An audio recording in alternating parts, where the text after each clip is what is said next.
الله من قرأ سورة الفاتحة.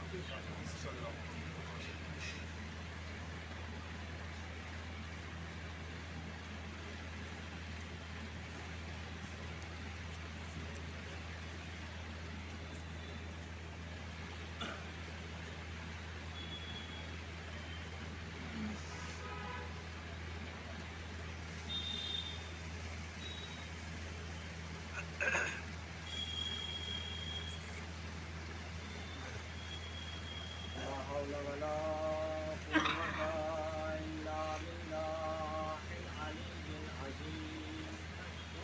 أعوذ بالله من الشيطان اللعين الرجيم. بسم الله الرحمن الرحيم.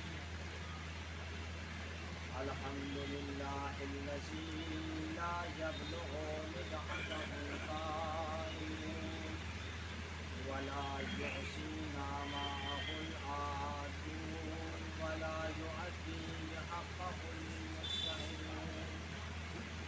الذي لا يدركه بعد الهمم ولا يناله غوث الفكر. الذي ليس لصفته حد محدود ولا نعت موجود ولا وقت معدود ولا أجل ممدود. فدر الخلائق بقدرته ونشر الرياح برحمته وابتدى بالصخور ميدان أرضه. الحمد لله الذي هدانا لهذا وما كنا لنهتدي لولا أن هدانا الله.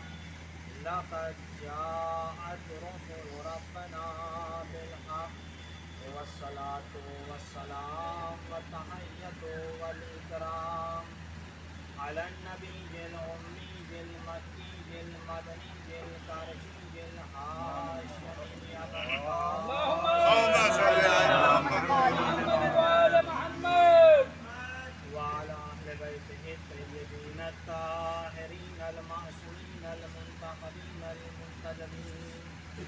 ولعنة الله على أعدائهم أجمعين من يومنا هذا إلى قيام يوم الدين. إنما يريد الله ليذهب عنكم الرجس أهل البيت ويطهركم تطهيرا. اللهم صل على محمد وآل محمد.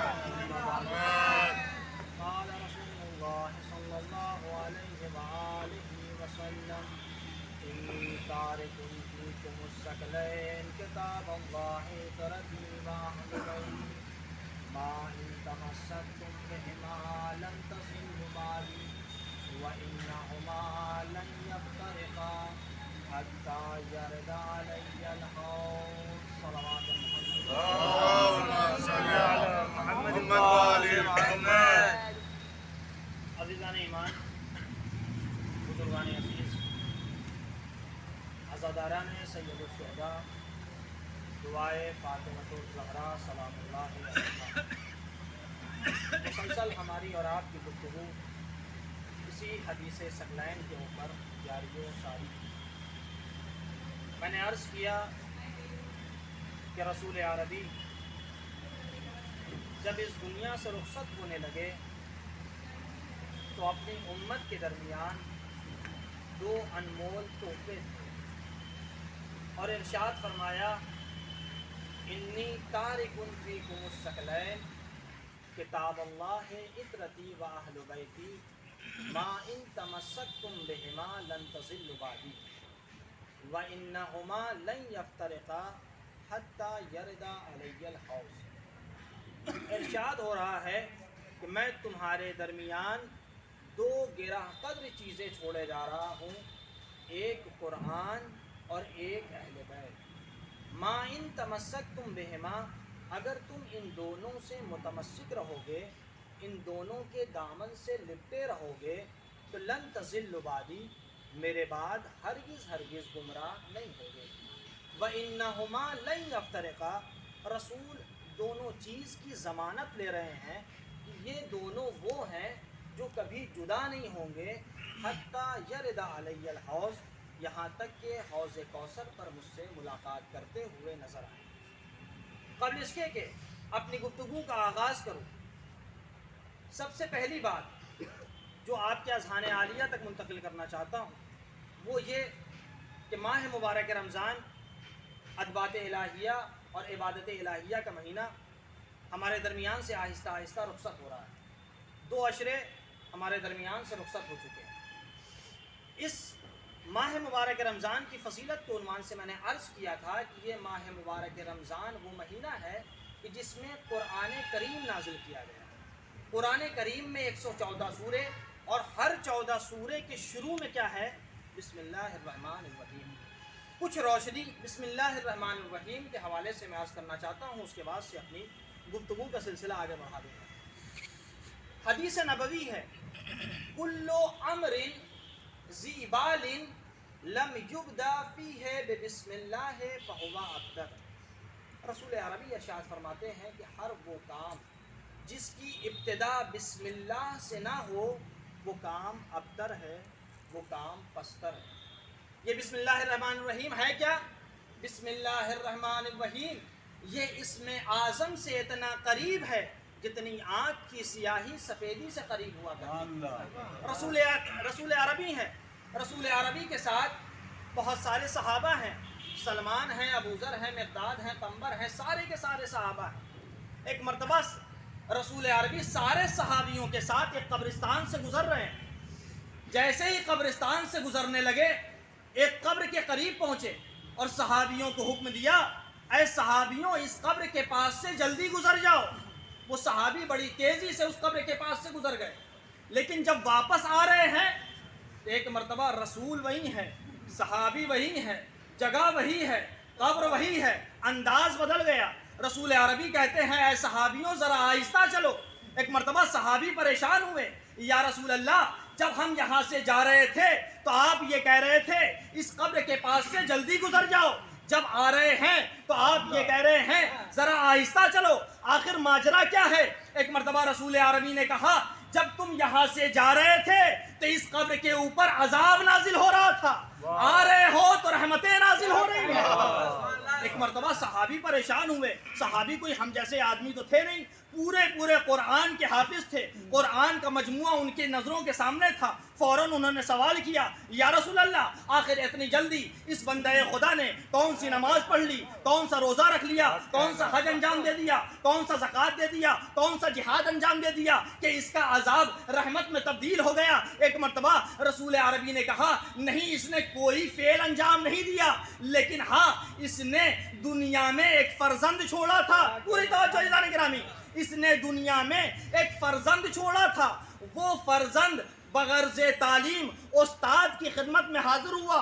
استاد نے کہا کہو بسم اللہ الرحمن الرحیم، جیسے ہی اس بچے کی زبان سے بسم اللہ کا نکلنا تھا کہ باپ کا عذاب رحمت میں تبدیل ہو گیا۔ صلوات بر محمد۔ تو عزیزان گرامی، آج کی اس مجلس سے ہمیں ایک تبرک لے کر اٹھنا ہے، معنوی تبرک۔ وہ یہ کہ اگر ہم زندگی کے کسی بھی لمحات میں کوئی بھی کام شروع کر رہے ہیں تو ہم بسم اللہ الرحمن الرحیم سے اس کام کا آغاز کریں۔ کوئی بھی انسان دکان کھولتا ہے یا کسی بھی دوسرے کاروبار کو شروع کرتا ہے اور پریشانی کے عالم میں وہ مولانا صاحب کے پاس آتا ہے، مولانا صاحب کیا کرے، میں نے 2 مہینے سے دکانیں کھولی ہیں لیکن ابھی تک کوئی برکت نہیں ہو رہی ہے، وہی فقر و فاقہ ہے، کوئی تعویذ لکھ دیجئے۔ عزیزان گرامی، آپ کے اذہان عالیہ تک میں پہنچانا چاہتا ہوں، مولانا صاحب کوئی ائمہ تو ہے نہیں، کوئی امام تو ہے نہیں، وہی قرآن ہے، وہی ائمہ کی حدیث ہے، وہی جملے تو آپ کے سامنے پیش کر رہا ہوں۔ اگر آپ مولانا صاحب کی خدمت میں اس لیے آئے ہیں کہ کچھ تعویذ لکھ دیجئے، کچھ آیتیں لکھ دیجئے تاکہ برکتیں ہو، تو میں آج سے یہی کہتا ہوں مولانا صاحب کی خدمت میں جانے سے پہلے اپنی دکان کا آغاز بسم اللہ سے کیجئے، پھر اس کے بعد سے برکت دیکھیے۔ صلوات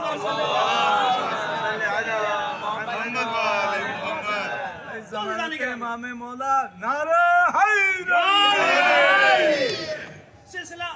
اور سلسلہ بحث اپنی گفتگو کا آغاز کر رہا ہوں۔ رسول عربی نے کہا میں تمہارے درمیان دو گراہ قدر چیزیں چھوڑے جا رہا ہوں، ایک قرآن اور ایک اہل بیت۔ خدائے لم یزل کی سب سے بابرکت اور مستحکم کتاب کا نام ہے قرآن مجید۔ یہ بھی کتاب ہے اور دنیا کی اور بھی متعدد کتابیں ہیں، لیکن دونوں کتابوں میں ایک بنیادی فرق پایا جاتا ہے۔ دونوں کتابوں میں بنیادی فرق یہ ہے کہ دنیا کی عام کتابیں فقط کتاب ہیں، لیکن قرآن فقط کتاب نہیں ہے، کتاب کے ساتھ ساتھ معجزہ بھی ہے، کتاب کے ساتھ ساتھ معجزہ بھی ہے۔ اس لیے کہ خداوند عالم نے جب بھی کوئی نبی آیا انسانیت کی ہدایت کے لیے تو ہر نبی کو ایک معجزہ دیا۔ کیوں دیا؟ اس لیے دیا کہ وہ معجزہ اسی نبوت کی یا امامت کی دلیل بن جائے کہ اگر کوئی یہ پوچھے کہ آپ کیا نبی ہیں، واقعاً آپ نبی کا دعویٰ کر رہے ہیں تو ایک معجزہ دکھائیے۔ تو ہر زمانے میں ایک نبی کو بھیجا اور نبی کی نبوت کو ثابت کرنے کے لیے، نبی کی نبوت کی دلیل کے لیے ایک معجزہ دیا۔ جناب یوسف جب اس دنیا میں پیدا ہوئے تو مصر میں قدم رکھا۔ اس وقت مصر میں تعبیر خواب کا بڑا زور تھا، معبروں کی بڑی عزت تھی۔ خداوند عالم نے جناب یوسف کو تعبیر خواب کا علم دے دیا کہ اب جو خواب کی تعبیر یوسف بتا دیں گے وہ کوئی نہیں بتائے گا۔ اسی طرح جناب موسیٰ جب اس دنیا میں آئے تو خداوند عالم نے اس دور میں جس کی بہت زیادہ عزت تھی، وہ جادو کا چلن تھا، جادوگروں کی بڑی عزت تھی، خداوند عالم نے جناب موسیٰ علیہ السلام کو ید بیضا دے دیا اور عصا عطا کر دیا کہ کیا ہوا کہ دشمن مغلوب ہو گئے، موسیٰ غالب آ گئے۔ جناب عیسیٰ علیہ السلام کے زمانے میں حکمت کا بڑا زور تھا، حکیموں کی بڑی عزت تھی۔ جناب عیسیٰ علیہ السلام کو علم حکمت دے دیا، جہاں پر بھی جس بندے کے اوپر سر پہ ہاتھ رکھ دیتے تھے وہ شفائے کامل ہو جاتا تھا۔ اسی طریقے سے جب رسول عربی اس دنیا میں تشریف لائے تو اس وقت دو چیزوں کا بڑا زور تھا، ایک زبان اور ایک تلوار۔ عرب اپنی زبان کے آگے کسی کی زبان کو نہیں سمجھتے تھے، عرب اپنی تلوار کے آگے کسی کی تلوار کو نہیں سمجھتے تھے، لہٰذا خداوند عالم نے اپنے حبیب کو دونوں معجزہ عطا کر دیا اور کہا سنو، زبان کے معجزے کا نام ہے قرآن، شجاعت کے معجزے کا نام ہے علی۔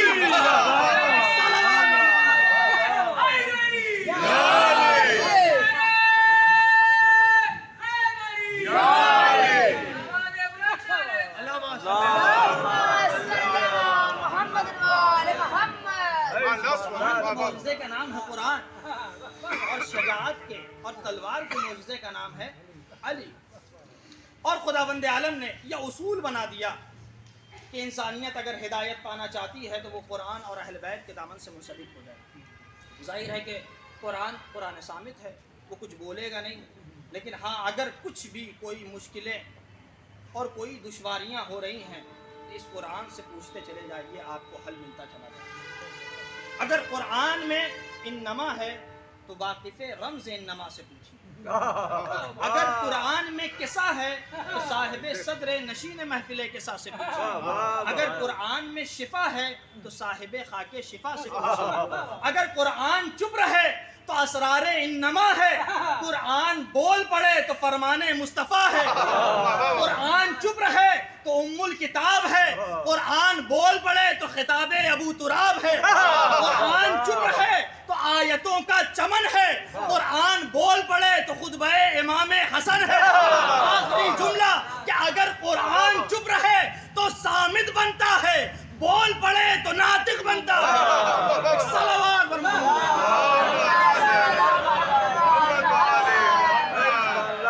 بلند ترین نعرہ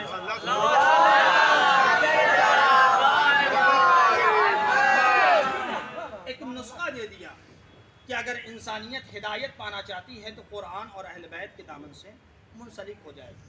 اور میں نے عرض کیا تھا کہ اگر قرآن اور اہل بیت کے دامن سے کوئی انسان منسلک ہونا چاہتا ہے تو یہ اسی وقت منسلک ہو جائے گا، اسی وقت یہ صادق آئے گا جب اللہ کو بھی مانے اور اللہ